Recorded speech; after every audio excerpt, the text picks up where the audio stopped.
नारद जी ने कहा, भगवान सत्संग और संकीर्तन ये जीवन के अगर दो चक्के बन जाएं तो जीवन की गाड़ी सीधे मेरे परमात्मा की तरफ आती। यही दोनों औषधियों को मैं दुनिया में बांटते रहता हूँ। बस सत्संग करो और संकीर्तन करो, मुझे देखो, मैं दासी पुत्र से देव ऋषि बन गया इसी के आधार पर।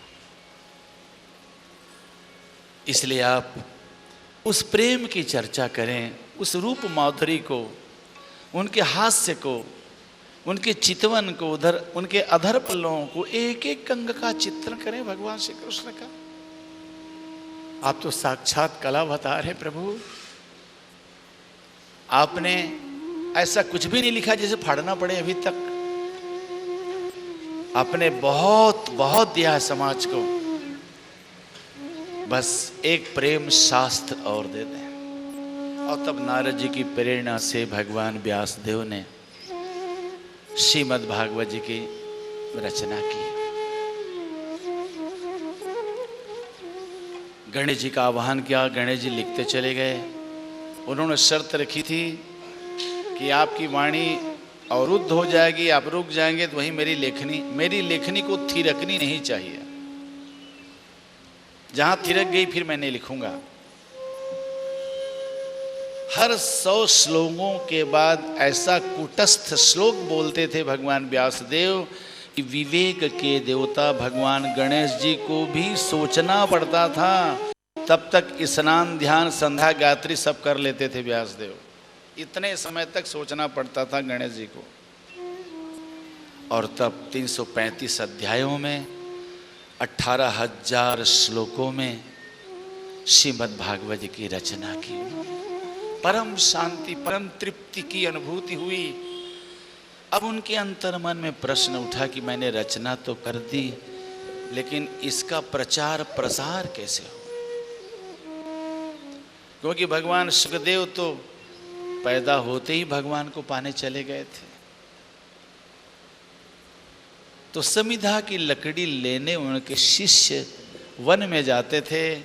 उन्होंने 2 श्लोकों को गाया। एक में भगवान की रूप माधुरी और एक में भगवान की स्वभाव माधुरी।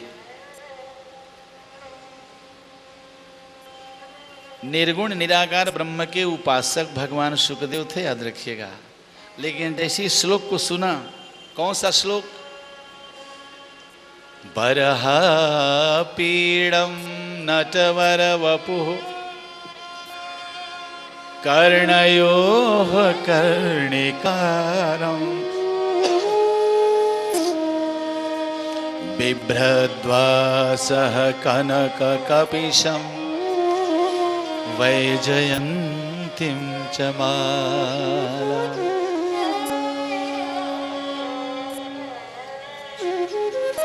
मोर का मुकुट धारण किया भगवान ने।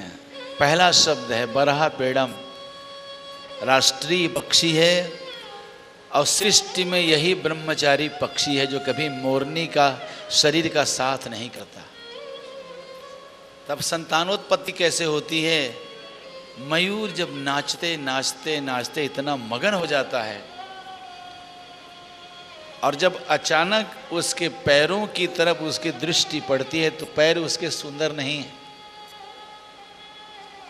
जैसा उसका शरीर है, जितना सुंदर वो दिखता है, उसके पैर उतने ही गंदे दिखते हैं। पैर को देखते ही उसके अंतर मन में पीड़ा होती है और आंसू गिर जाते हैं। मोरनी सावधान होकर इसको देखती रहती है, उन आंसुओं को पीती है, उससे गर्भाधान होता है मोरनी का। इसलिए मोर मुकुट धारण करना ही बताता है कि भगवान श्री कृष्ण कैसे। भगवान श्री राम भी 14 वर्ष के पश्चात जब अयोध्या वापस आ रहे थे तो उत्तरकांड में केकी कंठा बनीलम सुरवर विलसद विप्रपादाब्ज चिन्नम। केकी मयूर की उपमा वहां भी भगवान श्री राम को है। 14 वर्ष पत्नी के पास समीप रहते हुए भी भगवान ने पत्नी का चिंतन तक नहीं है, वासना का प्रवेश तो दूर की बात। ये है भगवान मेरे श्याम और मेरे राम। इसलिए प्रथम श्लोक में ही बरहा पीड़म, मोर मुकुट जिनके सिर पर है, नटवर वपुः, सृष्टि के सबसे बेस्ट एक्टर स्वतः नाचते हैं। वो नाचते हैं तो सारी सृष्टि नाचती है। सारी सृष्टि को नचाने वाले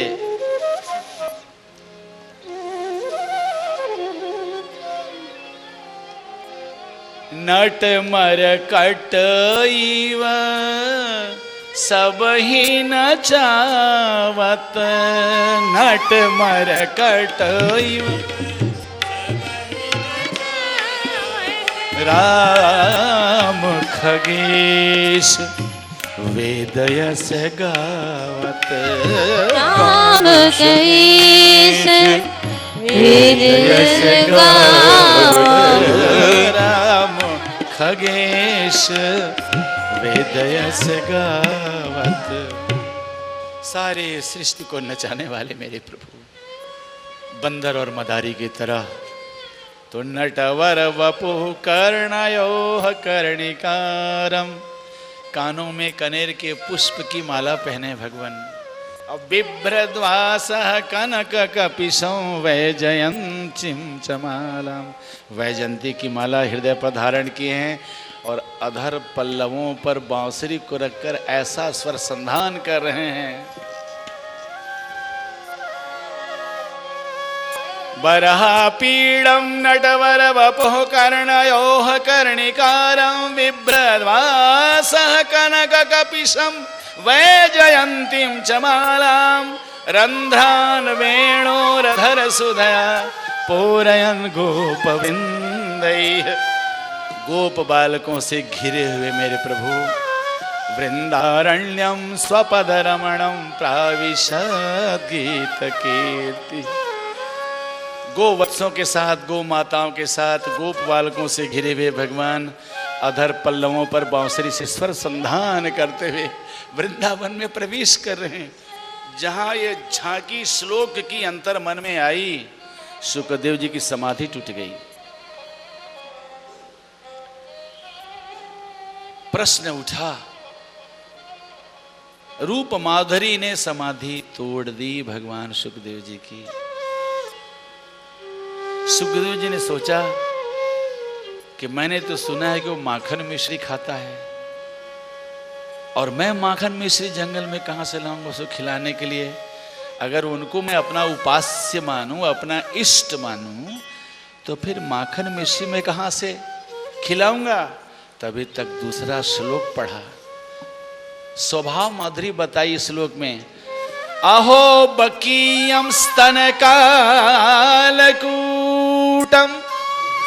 जिघांसया पायादाप्यसाध्वी,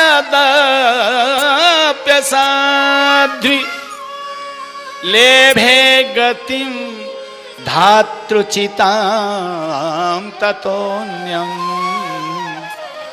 कं वा दयालुं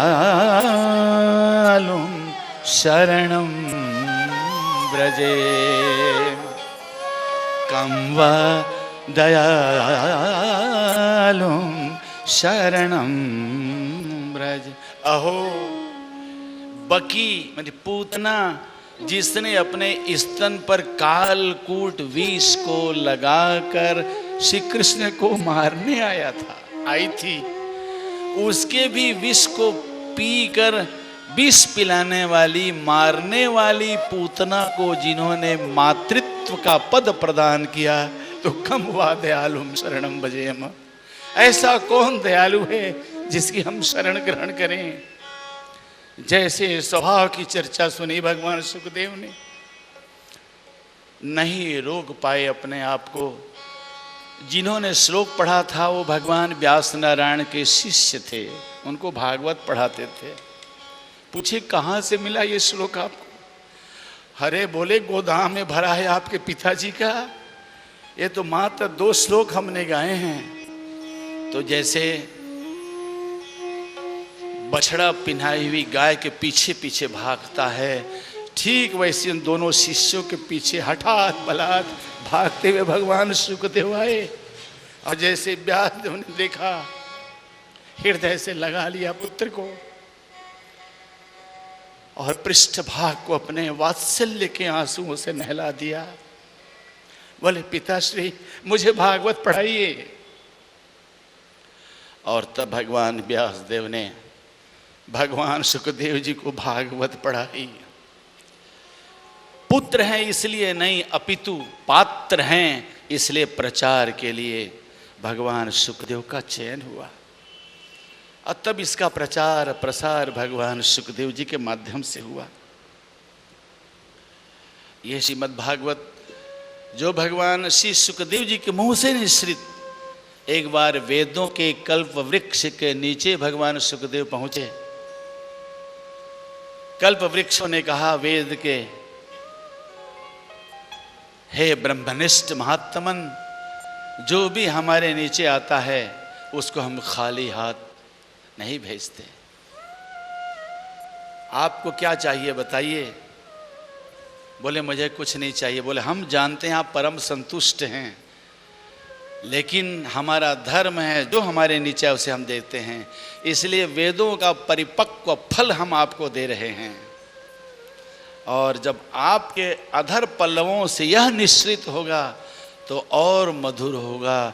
इसलिए भगवान सुखदेव जी ने अपने श्री मुख से कहा है, निगम कल्पतरोर गलितम फलम सुख मुखादमृतद्रव संयुतम पिबत भागवतं रसमालयं मुहुरहो रसिका भुवि भावुका मुहुरहो रसिका भुवि भावुका। ऐ भावुक जनों, ये तो वेदों का परिपक्व फल है और उसमें रस ही रस भरा है। अब वो भी भगवान सुखदेव के मुंह से निश्चित है तो अमृत है ये, इसलिए पीते जाओ। कब तक? जब तक चेतना रहे तब तक पियो। रस को पिया जाता है, फल को खाया जाता है। तो श्री रामचरितमानस जी और श्रीमद् भागवत जी दोनों रस हैं। सारे वेदों का रस श्रीमद् श्री रामचरितमानस जी, 4 वेद 6 शास्त्र सबका रस, और भागवत जी निगम कल्प तरोर गलितम पका हुआ फल है, उसमें रस ही रस भरा है। इसलिए पीवत भागवतम, पियो जब तक चेतना है तब तक पियो। ये वाक्य भगवान श्री सुखदेव जी के हैं, उन्होंने कहा है। तो आज परम सौभाग्य है कि हमें श्रीमद् भागवत जी को पीने का सौभाग्य भगवान के इस घर में प्राप्त हुआ है। व्यासदेव जी ने जब लिखना चाहा था, जैसे ही समाधि लगी तो हृदय ब्रज बन गया। भक्ति से हृदय ही ब्रज बन जाता है। ब्रज का तात्पर्य होता है ब्रह्म रज ही ब्रज है। ब्रह्म का ब्र ले लिया और रज का अंतिम शब्द ज लिया, तो ब्रह्म रज जो शब्द है, ब्रह्म के चरणों की जो धूल है, ब्रह्म रज, प्रथम शब्द ब्रह्म का ब्र और अंतिम शब्द रज का ज, ये दोनों सबको छोड़ करके तब वो ब्रह्म रज ब्रज हुआ है, ये नामकरण हुआ है।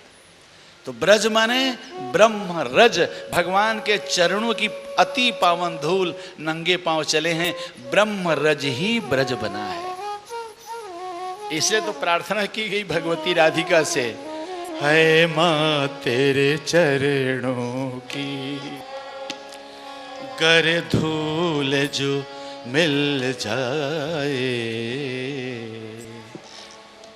मेरी सच कहता हूँ मेरे तकदीर बदल जाए।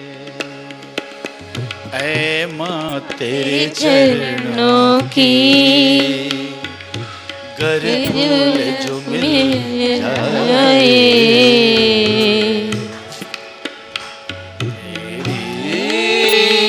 सच कहता हूँ मेरी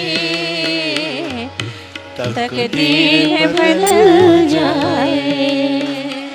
ऐ माँ तेरे चरणों की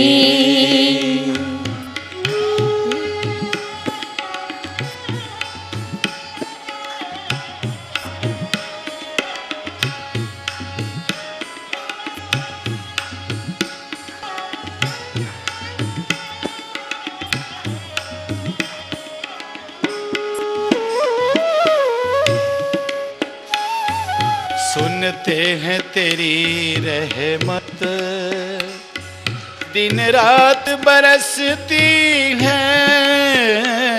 सुनते हैं तेरी रहमत दिन रात बरसती है।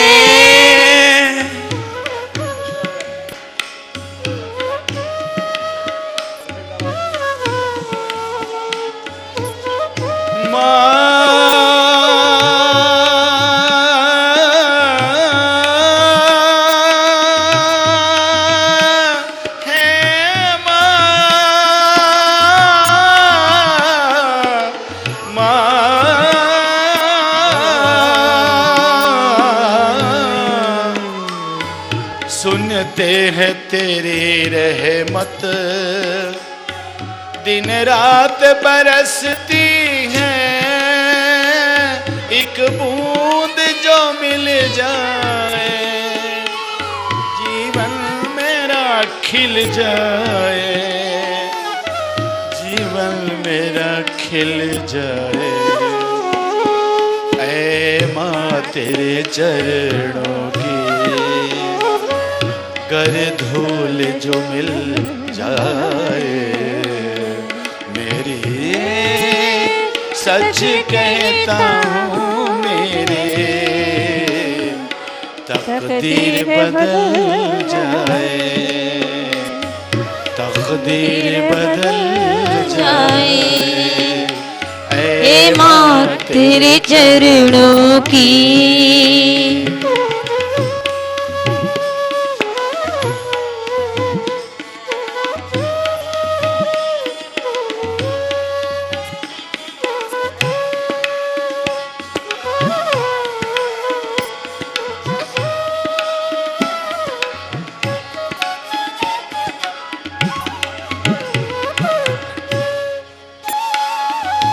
ये मन बड़ा चंचल है,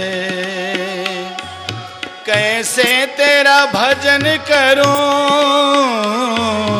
ये मन बड़ा चंचल है, कैसे तेरा भजन करूं। माँ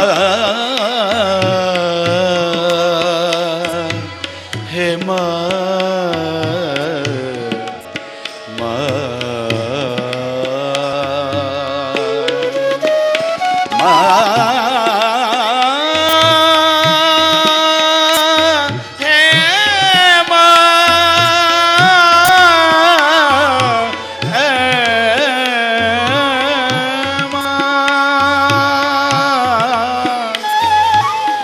मन बड़ा चंचल है, कैसे तेरा भजन करूं। जितना इसे समझाऊं उतना ही मचल जाए, उतना ही मचल जाए। ऐ माँ तेरे चरणों की। हरे कृष्णा।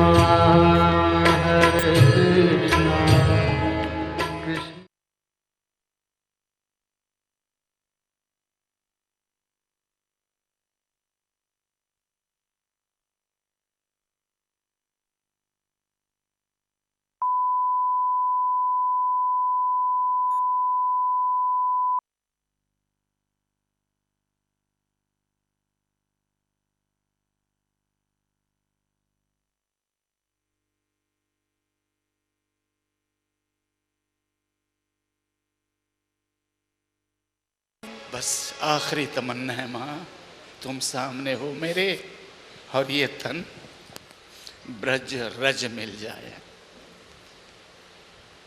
तो भगवान के श्री चरणों का जो रज है, ब्रह्म का रज है, वही ब्रज है। इसलिए जब भक्ति आई हृदय में तो हृदय ही ब्रज भूमि बन गया। भगवान के रूप माधुरी का दर्शन हुआ भगवान वेद व्यास को,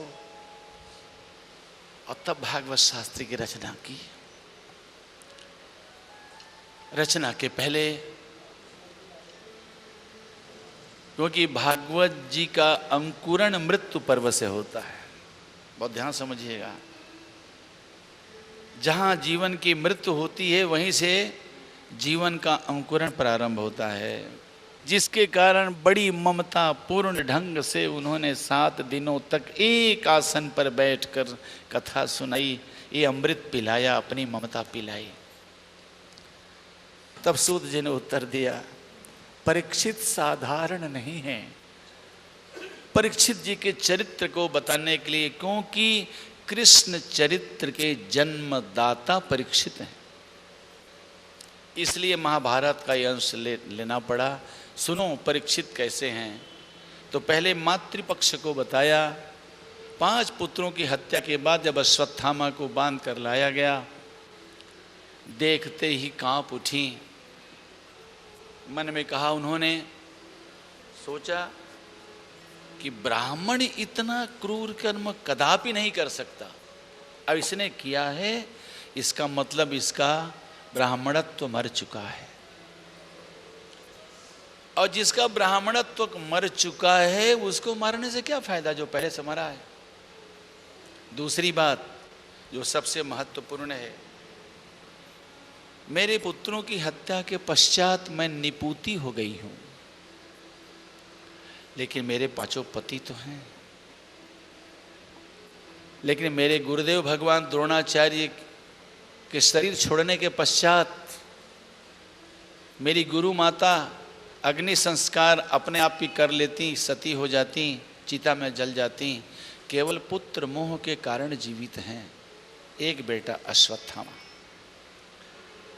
उस बेटे को भी मार दिया जाए तो फिर मेरी गुरु माता के जीने का अवलंबन क्या होगा।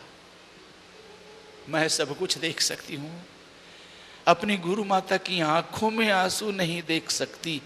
ये चिंतन केवल पांडव वंशीय द्रौपदी, ये मातृपक्ष देखिए कितना उदात्त और उत्कृष्ट चिंतन है द्रौपदी जी का।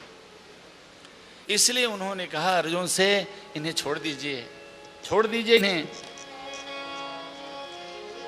उवाच चासहन्तस्य बन्धनानयनं सती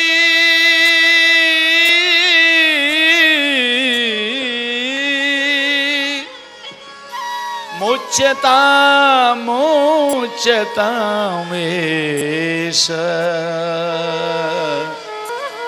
ब्राह्मणो नितराम गुरु। पतिहीना जब पुत्रहीना भी हो जाएंगे तो अपने जीवन को नहीं बचाएंगे, इसलिए इन्हें छोड़ दीजिए, छोड़ दीजिए। अरे ब्राह्मण अबध्य होता है। भगवान परीक्षा लेना चाहे, बच्चों को या किसी को जो विष पिलाकर मारता है, बालकों की हत्या करता है, किसी घर में जो आग लगाता है, इनकी गणना आतताई में है, चाहे ब्राह्मण ही क्यों ना हो, उसे दंड मिलना चाहिए। द्रौपदी ने कहा ठीक कह रहे हैं, लेकिन ब्राह्मण ही नहीं, हमारे गुरु पुत्र हैं और मेरी गुरु माता जीवित हैं। अपने पति के पथ का उन्होंने अनुगमन नहीं किया, शरीर नहीं छोड़ा, केवल अश्वत्थामा के कारण जीवित है। और मेरी गुरु माता की आंखों में आंसू, मैं निपूती हो गई हूं, लेकिन मेरे पति तो हैं, और मेरी गुरु माता के पति पहले से नहीं है, एकमात्र अवलंबन पुत्र है, पुत्र भी नहीं रहेगा। मैं सब कुछ सह सकती हूं, लेकिन मेरी गुरु माता की आंखों में आंसू नहीं देख सकती। कितना बड़ा दिल है, कैसा हृदय है, कैसा संस्कार है। इसलिए इन्हें छोड़ दीजिए। और मणि निकाल कर छोड़ दिया गया। द्रौपदी, ये हैं दादी परीक्षित की। इनका व्यक्तित्व आपने देखा, प्रतिशोध की भावना से जलता हुआ, अपमानित हुआ अश्वत्थामा अपने आप को रोक नहीं सके और ब्रह्मास्त्र का प्रयोग करके अंतिम सनातन बीज जो परीक्षित के रूप में गर्भ में पल रहा था उत्तरा का, उसको नष्ट करने के ब्रह्मास्त्र का प्रयोग कर दिया। अर्जुन ब्रह्मास्त्र को शांत किए और पकड़ के लाए, छुड़वा दिया। लेकिन जब पुनः ब्रह्मास्त्र का प्रयोग उसने किया गर्भ को मारने के लिए, तब परीक्षित की मां का व्यक्तित्व देखिए। धर्मराज युधिष्ठिर के पास नहीं गई, राजा है वो। अर्जुन के पास नहीं गई उत्तरा, भीम के पास, किसी के पास नहीं गई। कहां गई? दादी से, सास से मिला हुआ संस्कार है। पुत्री, हमारे एकमात्र शरण्य अगर कोई है तो भगवान द्वारिकाधीश। बेटा, जब भी जीवन में संकट आए तो केवल द्वारिकाधीश को ही पुकारना, वही शरण्य है। और आज उत्तरा आंचल फैलाकर भगवान द्वारिकाधीश के समक्ष आती और कहा कि प्रभु,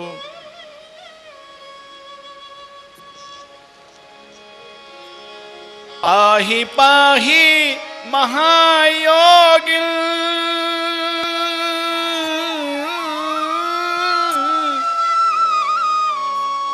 देव देव जगतपते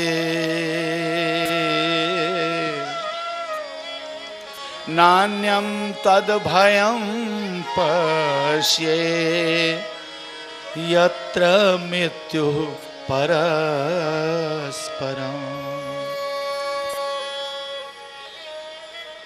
हे प्रभु, मैं मर जाऊं मेरी चिंता नहीं भगवान, लेकिन पांडवों का अंतिम सनातन बीज मेरे गर्भ में पल रहा है, इसकी रक्षा कर ले द्वारकाधीश। कैसे करुणा निधान है मेरे भगवान, बताओ कितने सरल हैं। जब भी आते थे भगवान तो धर्मराज को प्रणाम करते थे चरण छूके, भीम को भी प्रणाम करते थे चरण छूके। नौकर की तरह भगवान द्वारिकाधीश होते हुए भी तब तो दूत बनकर गए संधि कराने के लिए। सोचो, नौकर सेवक की भूमिका अदा करते हैं भगवान। कैसे सरल हैं, कितना साधारणीकरण है। सारथी का मतलब क्या होता है? रथ चलाने वाला नौकर जो रथी की आज्ञा मानता है। और हैं द्वारिकाधीश, कैसे सरल है प्रभु। अरे कहीं दुनिया में ऐसा साधारण, इतना सरल भगवान नहीं मिल पाएगा। एक बार तो जुड़ो उससे और हृदय से जुड़ो। इतने सरल है मेरे प्रभु। ये संस्कार पांडव वंशीय माताओं को मिला, इसलिए उत्तरा ने कहा भगवान रक्षा कर ले, बचा ले। और तब भगवान अंगुष्ठ के समान रूप ग्रहण करके गदा और चक्र लेकर गर्भ में प्रवेश करके ब्रह्मास्त्र से रक्षा परीक्षित की। द्वारिका जाना चाहते थे। अब प्रपीतामही कुंती जहां से संस्कार चला आ रहा है, इनके व्यक्तित्व को देखें, कैसा है व्यक्तित्व। आंचल फैलाकर वो भी आ गई। मैंने सुना है द्वारिकाधीश, जो भी तुम्हारी शरण ग्रहण करता है उसको तुम खाली हाथ कभी नहीं लौटाते। इतना भर देते हो कि जीवन में कभी याचना करने की स्थिति का ही निर्माण नहीं होता। इसलिए मैं इसी विश्वास के साथ, क्योंकि तुम दया निधान हो, तुम्हें केवल एक काम करना आता है, वो है कृपा। भगवान एक ही काम करना जानते हैं, याद रखना। कृपा करना, करुणा करना, यही भगवान का स्वभाव है। इसलिए तो गाया है संतों ने, यदि नाथ का नाम दया निधि है तो दया भी करेंगे कभी न कभी। नाथ का नाम दया निधि है तो दया भी करेंगे कभी न कभी। दुख हारी हरि दुखिया जन के, दुखिया हरे दुखिया जन के। दुख क्लेश हरेंगे कभी न कभी यदि नाथ का नाम दया निधि है।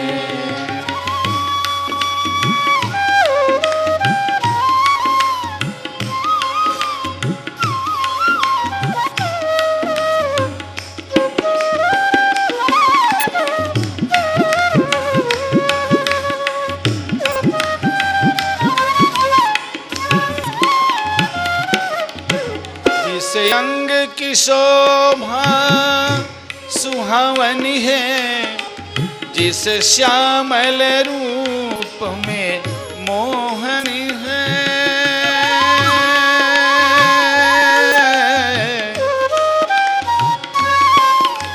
जिस अंग की शोभा सुहावनी है, जिस श्यामल रूप में मोहनी है, उस रूप सुधा से स्नेहियों के, उस रूप सुधा से स्नेहियों के दृग प्याले भरेंगे कभी न कभी यदि नाथ का नाम दया निधि है।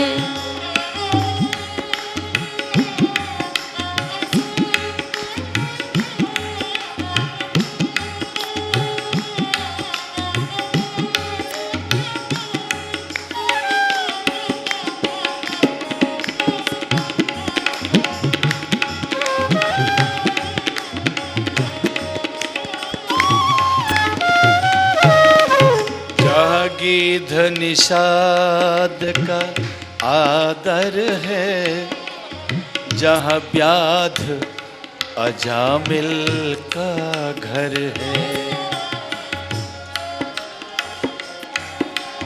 जहाँ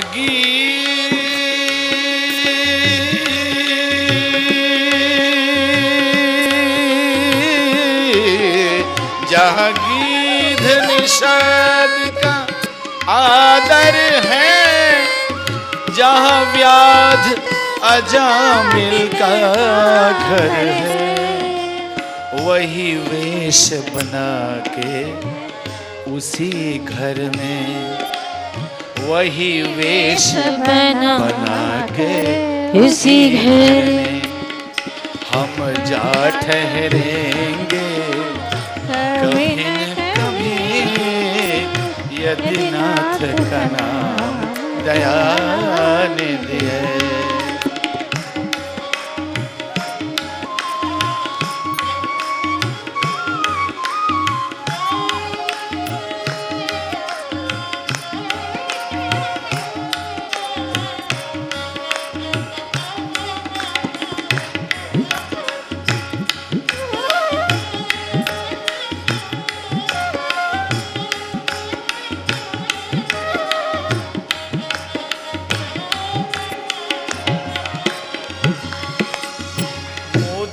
से तुम्हारे दर पे पड़े हम आकर, तुम्हारे दर पे पड़े मुद्दत से इसी जिद पे हैं अड़े।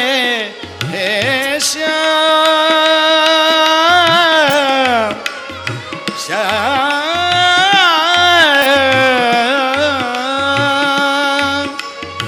हम आके तुम्हारे दर पे पड़े मुद्दत मोहब्बत से इसी जिद पे है अड़े, भव सिंधु तरे जो बड़े से बड़े, भव सिंधु तरे जो बड़े से बड़े, तो ये बिंदु तरेंगे कभी न कभी, भव सिंधु तरे जो बड़े से बड़े, तो ये बिंदु तरेंगे कभी ना कभी, दुख हारी हरे दुखिया जन के, दुख दूर करेंगे कभी ना कभी, नाथ का नाम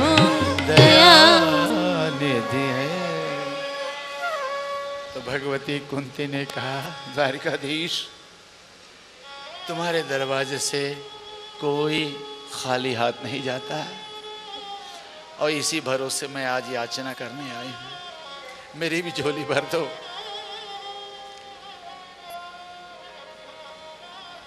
ये कहते हुए कुंती चरणों पर गिर पड़ी, प्रणाम की। भगवान आश्चर्य में डूबे, बोले बुआ जी, अरे आप मेरी बुआ है, माँ है, और सदैव पुत्र माँ के चरणों पर प्रणिपात करता है। आज आप अपराध कर रही हैं, माँ होकर पुत्र के चरणों को प्रणाम कर रही हैं। कुंती ने हाथ जोड़कर कहा, मैं जान गई हूं तुम कौन हो, अब मत छलो मुझे। सुनो, कृष्णाय वासुदेवाय देवकी नंदनाय च नंद गोप कुमाराय गोविंदाय नमो नमः। हे कृष्ण, हे वासुदेव, हे देवकी नंदन, हे नंद नंदन, हे यशोदा नंदन, मैं प्रणाम करती हूँ तुम्हें।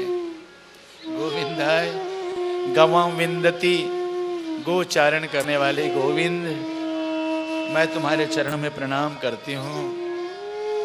एक बार नहीं, नमः पंकजनाभाय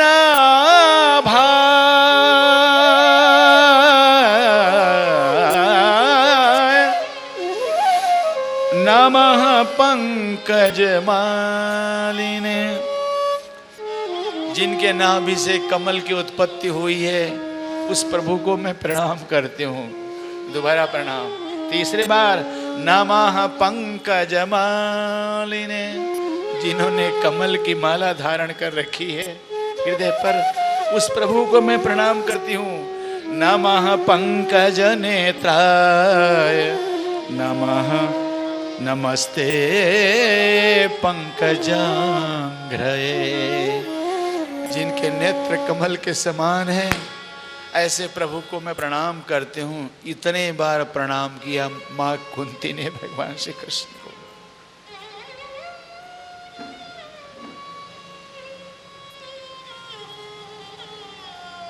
भगवान ने पूछा,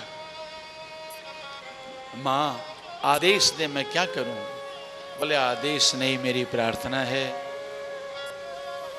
मैंने ये पाया है अपने जीवन में अनुभूति, द्वारिकाधीश, जब मेरी पुत्र बधू द्रौपदी को भरी सभा में निर्वस्त्र किया जा रहा था, तो तुमने वस्त्रावतार लिया और मेरे पुत्र बधू की लाज रखी।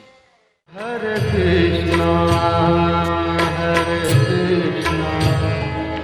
कृष्ण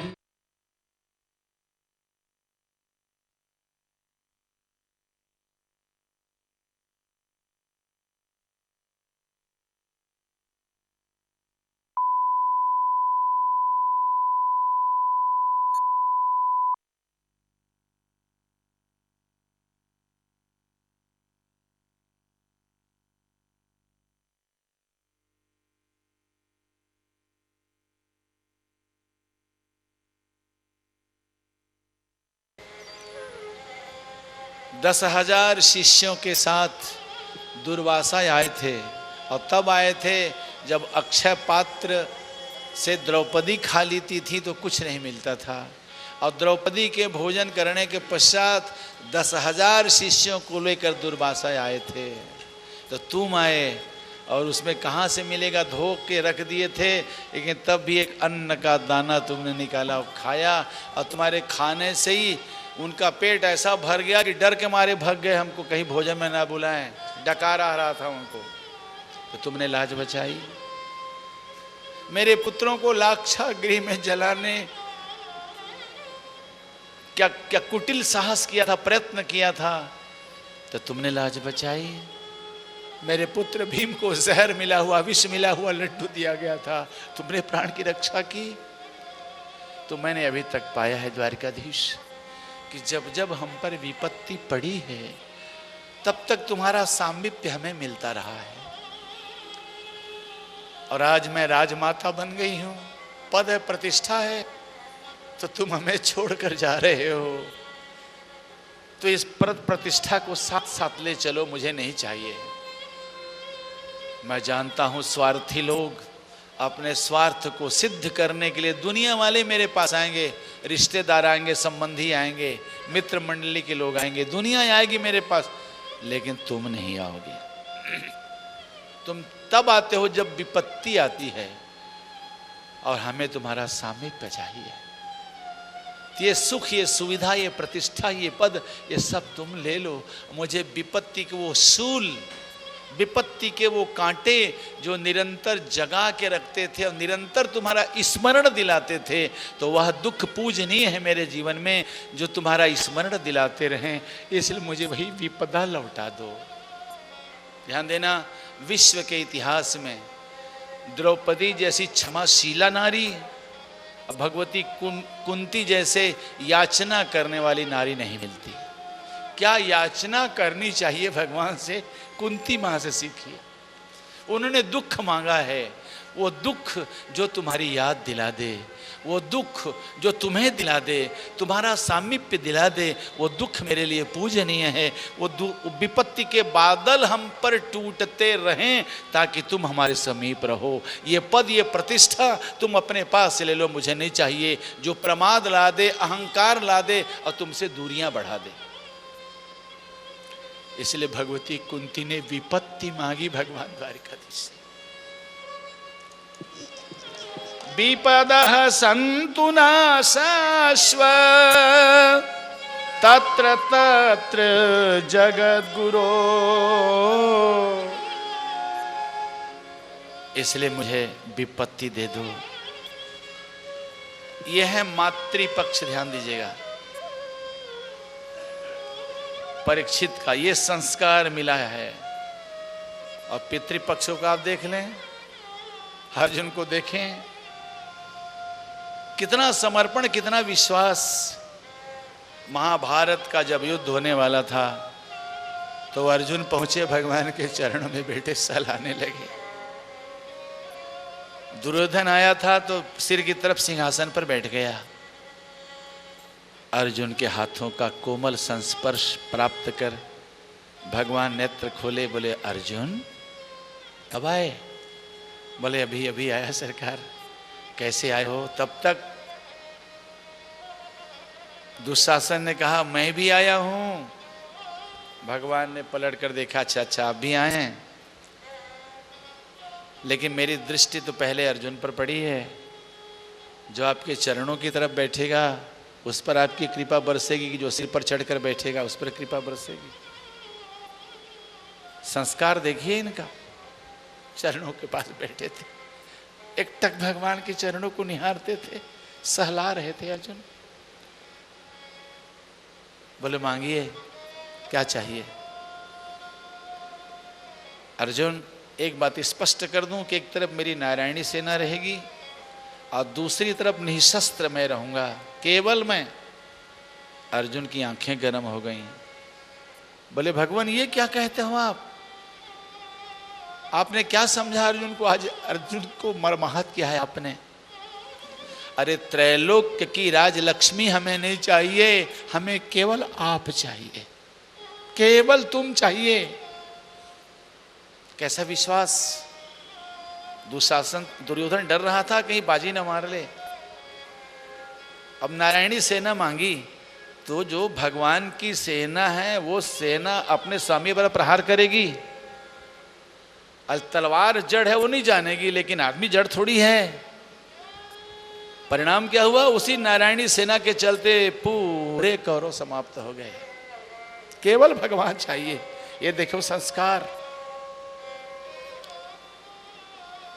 केवल भगवान चाहिए, कुछ नहीं मांगा इन्होंने भगवान के सिवाय। भगवान से भगवान को मांगो, भगवान से भोग क्यों मांगो जो छूटने वाली है, जाने वाली है। एक एक का संस्कार, ये संस्कार पड़ा परीक्षित पर। ये बताने के लिए इतना अंश महाभारत का लिया भगवान व्यास नारायण ने। परीक्षित साधारण नहीं,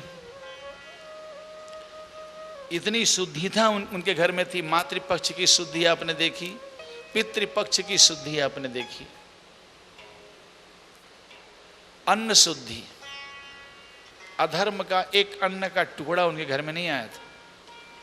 द्रव्य शुद्धि और आत्म शुद्धि। आपके भी जीवन अगर ये 5 शुद्धियां रहें तो बहुत बड़ी आत्मा आपके घर में जन्म लेगी, याद रखना। ये बिल्कुल दर्पण है, मैं बता रहा हूं। और नहीं तो बुढ़ापा तो रोक नहीं पाओगे, और बुढ़ापे में अपने पुत्रों के ही अधीन तुम्हें रहना पड़ेगा, और पुत्र तुम्हारे संस्कारवान नहीं है। तो आज देख रहे हो घर घर की कहानी क्या हो रही है। कहाँ जाओगे छोड़कर?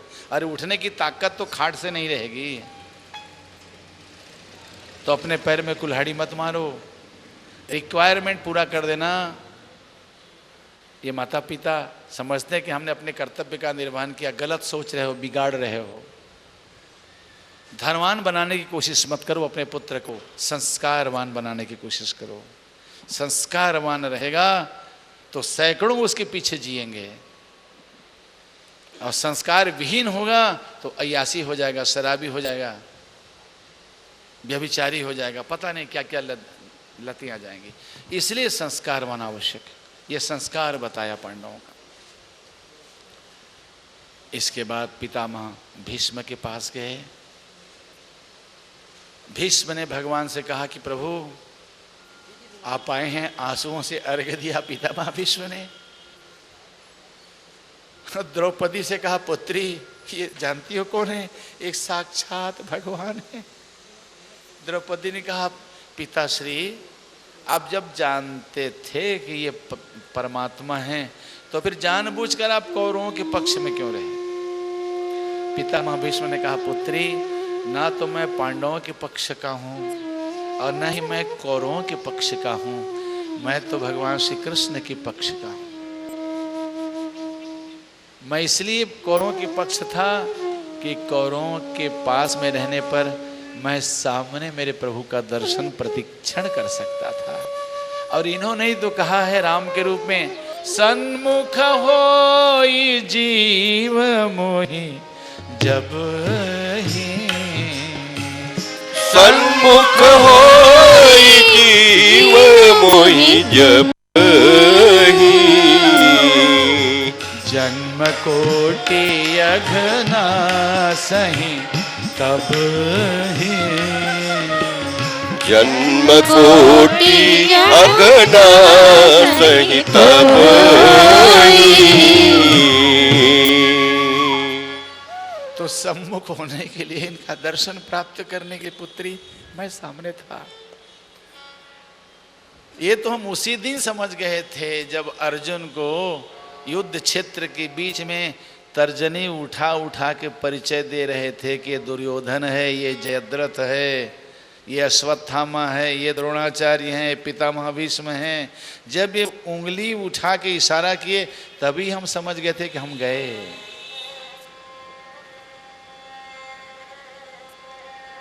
इसलिए मृत्यु के समय बस इनका चिंतन हो। बहुत ध्यान समझना इस बात को। मृत्यु को समय भगवान का चिंतन हो, इसको उद्देश्य मानकर जीवन जियो। अनाथ बच्चों को देखा, विधवाओं को देखा। महाभारत में सारे सूरमा समाप्त हो गए थे। तो ये वितृष्णा थी कि इनका राजा हूं मैं द्वारकाधीश, इन अनाथ बच्चों का, इन विधवाओं का राजा हूं भगवान में। ये रक्त रंजित सिंहासन इसी के लिए इतने निरपराधों की हत्या करनी पड़ी। भगवान के समझाने के बाद भी धर्मराज के अंतर्मन का शोक तिरोहित नहीं हुआ, इसलिए पितामह भीष्म के पास ले गए थे। धर्मराज को धर्म को जो उपदेश हो सके वो साधारण व्यक्तित्व होगा। साधारण यह है पितामह भीष्म, जिन्होंने धर्म को उपदेश दिया। ये वही कर सकता है जो सहस्त्रों बाणों के चुभन की वेदना से ऊपर उठकर आत्मचिंतन कर रहा हो, परमात्मा का चिंतन कर रहा हो। नहीं तो एक कांटा के चुभने से 60-70 किलो वजन का शरीर हाय कह के बैठ जाता है। ये देखें पितामह भीष्म, संस्कार देखें, परीक्षित साधारण नहीं है। तो एक बात द्रौपदी ने पूछना चाहा, पितामह एक बात समझ में नहीं आई, जिस दिन भरी सभा में मुझे नग्न किया जा रहा था तो मैंने आपसे हाथ जोड़कर पूछा था कि पितामह एक बात बताएं, मुझे मेरे पति ने दांव में रखा, जुए में हार गए। बोले हाँ। मुझे हारने के पहले क्या मेरे पति अपने आप को हार चुके थे? बोले हाँ, हार चुके थे। तो मैं पितामह पूछती हूँ आपसे, जब मेरे पति अपने आप को हार चुके थे, इसका मतलब दुर्योधन के दास बन गए थे, मेरे पति नहीं थे, तो क्या मुझे दांव में रखने को उनको वैधानिक अधिकार था? धर्म अधिकार देता है। और आप कुछ नहीं बोले उस समय, सिर झुका लिए, निर्णय नहीं कर सके। और आज आप धर्म का उपदेश कर रहे हैं, ऐसा क्यों? हंसने लगी द्रौपदी। तो ध्यान से समझिए बेटे, दुर्योधन का दूषित अन्न खाया था ना मैं, और उससे रक्त बने थे, खून बने थे, और रक्त से ही तो हर इंद्रियां कार्य करती हैं, तो बुद्धि भी तो उसी रक्त से कार्य कर रही थी बेटा। तो दूषित अन्न के, दूषित रक्त के कारण मेरी बुद्धि में निर्णय करने की क्षमता थी ही नहीं। और तुम्हारे पति के बाणों ने सारे दूषित रक्त को निकाल दिया है, इसलिए मेरी बुद्धि आज पवित्र हुई है, और तब मैं धर्म का उपदेश दे रहा हूं। इसलिए बचन आया, दूषित अन्न से, गलत कमाई से अच्छे विचार कभी नहीं आ सकते, अच्छे कर्म कभी नहीं कर सकते, और अच्छा कर्म नहीं करेंगे तो सजा कर्म के करने वाले को ही भोगना पड़ेगा। ये पितामह भीष्म के वाक्य हैं। अब इसलिए चुनौती दी उन्होंने भगवान द्वारकाधीश को, बहुत प्रतीक्षा कराई। अब जब तक मैं शरीर का परित्याग न करूं तब तक खड़े खड़े तुम प्रतीक्षा करो, इच्छा मृत्यु है। कैसे भक्त होते हैं भगवान के, चुनौती देते हैं परमात्मा को। स्पष्ट कहा उन्होंने, सदेव देव भगवान प्रतीक्षता। हे देवों के देव, हे देवेश्वर, अब तब तक प्रतीक्षा करो, कब तक? कलेवरं यावदिदुम हिनोम्यहम्, जब तक मैं अपने इस कलेवर, इस शरीर को छोड़ न दूं, तब तक आप खड़े खड़े मेरी प्रतीक्षा करें। यह है पितामह भीष्म। ऐसे ब्रह्मनिष्ठ बाल ब्रह्मचारी पितामह भीष्म से, इन्हीं के संस्कार से सिंचित है पांडव वंशीय।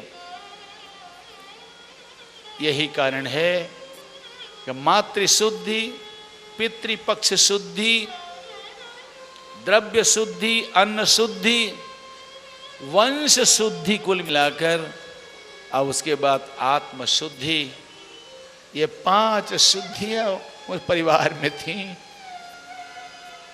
तब परीक्षित जैसे महान आत्मा का जन्म घर में होता है।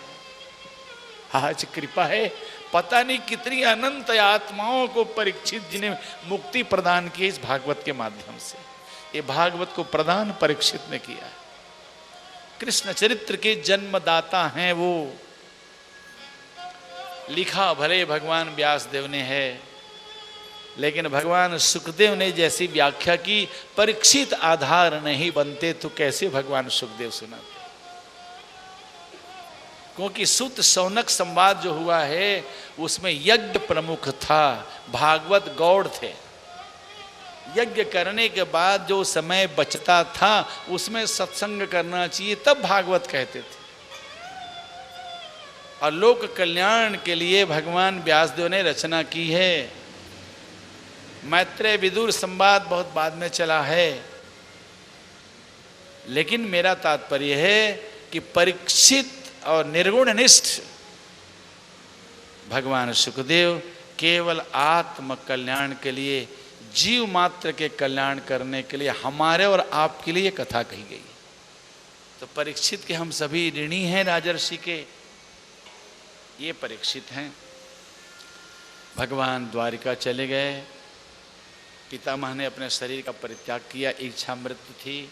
भगवान की उस मनमोहनी छवि को अंतर मन में बसाकर पितामह भीष्म ने भीतर की सांस भीतर, बाहर की सांस बाहर, उत्तर क्रिया करवाई भगवान द्वारिकाधीश ने। इसके बाद प्रभु द्वारिका चले गए। भगवान सीधे सीधे 16,108 रूप बनाकर एक साथ माता पिता से मिलने के पश्चात अपनी पत्नियों से मिले।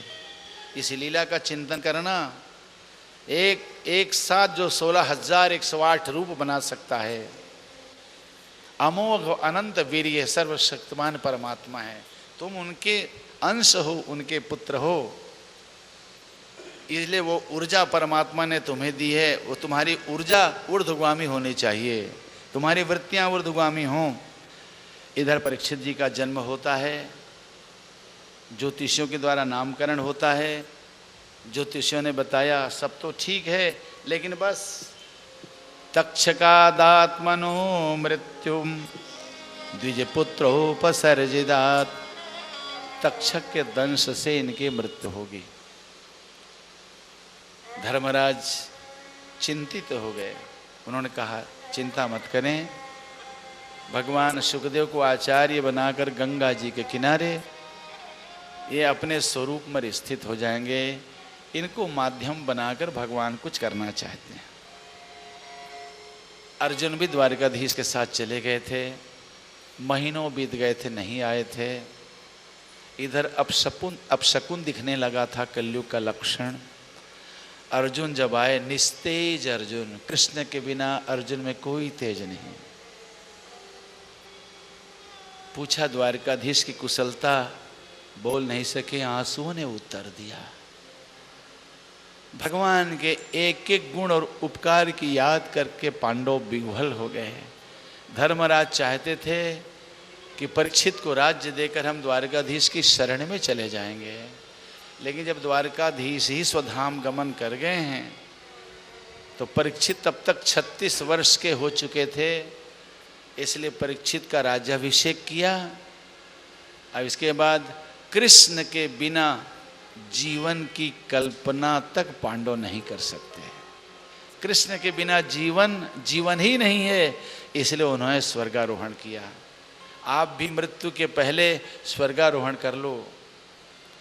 आध्यात्मिक संकेत है, स्व की तरफ अग्रसर होना ही स्वर्ग की तरफ अग्रसर है। अब वो स्व है आपकी आत्मा, मैं बार बार कह रहा हूं, अपने स्व की तरफ मौत के पहले अग्रसर होना ही स्वर्गारोहण है। और ये आरोहण हर भागवत सुनने वाले को करना चाहिए अपने स्व की तरफ। हरे कृष्णा